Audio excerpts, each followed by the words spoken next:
मेरो चाहिँ एकजना सर हुनुहुन्छ अनि यहाँ सरलाई चाहिँ सोध्छु हैन यसको बारेमा चाहिँ कतिपय कुराहरू यसको बारेमा पनि थाहा हुन सक्छ हाम्रो सरलाई हैन त्यही भएर सो हाम्रो सरलाई चाहिँ हल्का छोटो मन्तव्य राख्नको लागि म केही कुराहरू सोध्दै छु। हेलो सर नमस्ते, के छ सर? सन्चै? नमस्ते नमस्ते हजुर सर, युट्युबर हो हजुर? युट्युबर चाहिँ हैन कि म सानोतिनो एउटा कन्टेन्टहरू बनाउँछु। हजुर। अनि सर तपाईँ त यहाँसम्म आइपुग्नु भएको रहेछ। अनि यहाँको ठाउँहरू चाहिँ के कस्तो रहेको छ, कतिको गर्मी छ, कतिको चिसो छ, हावापानी कति? एकदमै एकदमै बवाल बवाल।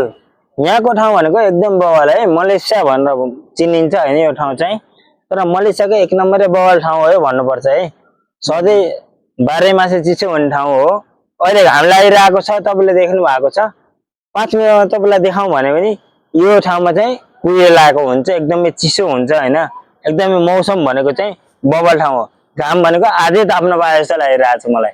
छुट्टीको दिनमा आएको छु आज घुम्नको लागि, त्यो पनि एकदमै रमणीय जस्तो लागिरहेको छ क्या। मलाई कस्तो लागिरहेको छ भने म नेपालमै छु जस्तो लागिरहेको छ कि यो घाम देख्दाखेरि चाहिँ। तर यहाँ घाम देख्न पाउँदैन कि मैले, कहिले पनि पाउँदैन कसम।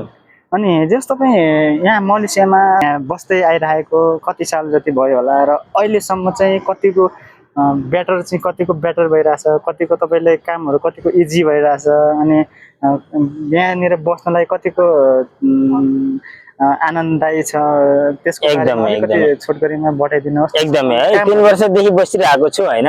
मलेसियाको ठाउँ भनेको चाहिँ ग्यान्डिङ आइल्यान्ड भनेको जो पनि आउनु होला मस्त रमाउनु होला हैन। यो ठाउँमा चाहिँ कसैलाई पनि केही पनि छैन है, त्यो कुरामा चाहिँ कसैलाई केही पनि छैन। तपाईँ 2 बजे आउनु, 3 बजे आउनु, राति 4 बजे आउनु हैन, यो ठाउँमा चाहिँ कसैलाई पनि केही पनि छैन। एकदम बवाल ठाउँ छ, राम्रो ठाउँ छ। तपाईको कोतरा यो तपाईको त ग्यान्डिङ आइल्यान्डबाट तल झरेपछि कोतरा अनि जोरबहारु यता सेनाई पेना के ठाउँ छ हैन। त्यो ठाउँमा चाहिँ तपाईहरुलाई चाहिँ लुटपाट गर्ने ठाउँ छ। तर ग्यान्डिङ आइल्यान्ड ठाउँमा चाहिँ तपाईलाई केही पनि छैन भन्नुपर्छ हैन मुटुहरु। आउनु होला, एकदमै चिसो ठाउँ हो। यहाँ आउँदाखेरि चाहिँ तपाईले ज्याकेट नभए एउटा हुन्छ नि नेपालमा हुने कपडाहरु चाहिँ ओढेर आउनु होला। ज्याकेट चाहिँ लिएरै आउनु पर्छ, हेर्नुस् यहाँ लिएरै आउनु पर्छ। यो भनेको चिसो ठाउँ हो, कुहिरो लाग्छ। तपाईको हिउँ पर्दैन, फेरि हिउँ पर्दैन यो ठाउँमा, हिउँ पर्दैन हैन। कुहिरो चाहिँ लाग्छ हिउँ पर्दैन। एकदमै बवाल ठाउँ छ भन्नुपर्छ। एकदमै ठिक छ। अनि जस तपाईको कमाइहरू अनि कामहरू कतिको सहज छ, कमाइहरू कति? कामको बारेमा भन्नु पर्दाखेरि सर है एकदमै कठिन पनि छ, एकदमै गाह्रो पनि छ भन्नुपर्छ है मुटु है।